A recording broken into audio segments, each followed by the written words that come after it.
មានមនុស្សមួយចំនួនក៏បានសួរខ្ញុំថាបងតើនៅស្រុកខ្មែរយើងមានអ្នកលេង TikTok follow រាប់ម៉ឺនអ្នកមានអ្នកខ្លះអាចឈានដល់លានអ្នកសួរថាតើគាត់អាចរកប្រាក់ចំណូលពីក្រុមហ៊ុន TikTok បានអត់ចម្លើយនោះគឺ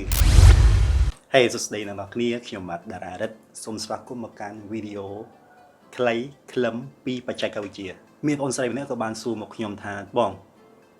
ខ្ញុំលេង TikTok យូរហើយនៅក្នុង TikTok របស់ខ្ញុំមានអ្នកចំនួន follow ច្រើនមានចំនួនដល់តែ 50k ជាង follower សួរថាតើខ្ញុំអាចរកប្រាក់ចំណូលពីក្រុមហ៊ុន TikTok បានអត់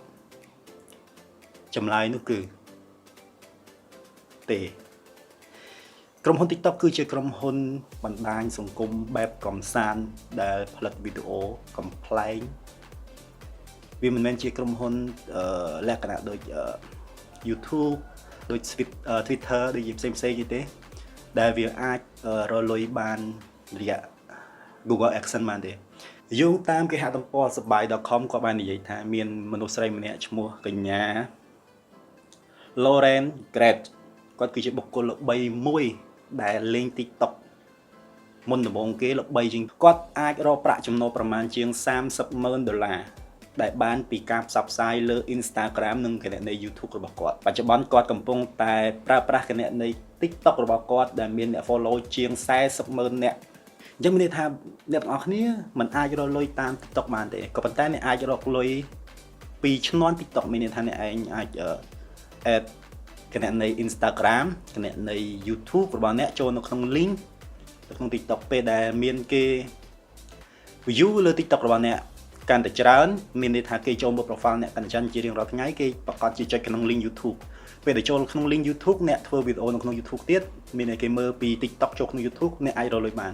អញ្ចឹងខ្ញុំបកស្រាយសម្រាប់យល់មានន័យថាយើងមាន channel TikTok មួយ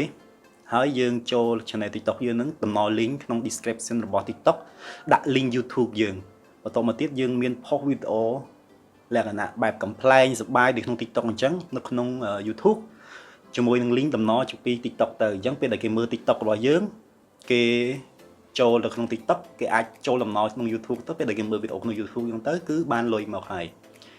អញ្ចឹងការរកលុយ TikTok ពី TikTok អត់បានទេក៏ប៉ុន្តែ TikTok គឺជាឆ្នូនមួយសម្រាប់ឲ្យយើងរកលុយពី TikTok ពី YouTube មកពី TikTok ទៅ YouTube វិញចម្លើយគឺខ្លីអូខេមានតែចម្លើយរបស់ខ្ញុំពីសំណួរបងប្អូនមានតែប៉ុណ្្នឹងឯងអរគុណសម្រាប់ការទស្សនាវីដេអូមួយនេះសម្រាប់ការបកស្រាយបើសិនជាមានខាងខុសឆ្គងសូមមេត្តាខន្តីអភ័យទោសដោយសារតែខ្ញុំបានស្រាវជ្រាវមកបានតែប៉ុណ្្នឹងទេសម្រាប់សំណួរបងប្អូនហើយបើសិនជាមានអ្នកដឹងរបៀបផ្សេងៗក៏អាចចូល comment នៅក្នុងវីដេអូខាងក្រោមឬក៏អ្នកដែលមានសំណួរផ្សេងៗតាក់ទងនឹងបច្ចេកវិទ្យាថ្មីឬក៏អីអ្វីដែលខ្ញុំអាចឆ្លើយបានខ្ញុំនឹងឆ្លើយទៅអ្វីដែលខ្ញុំឆ្លើយមិនបានទេខ្ញុំនឹងស្រាវជ្រាវរកបន្តទៀតអរគុណសម្រាប់ការទស្សនាវីដេអូមួយនេះជួបគ្នានៅវីដេអូក្រោយ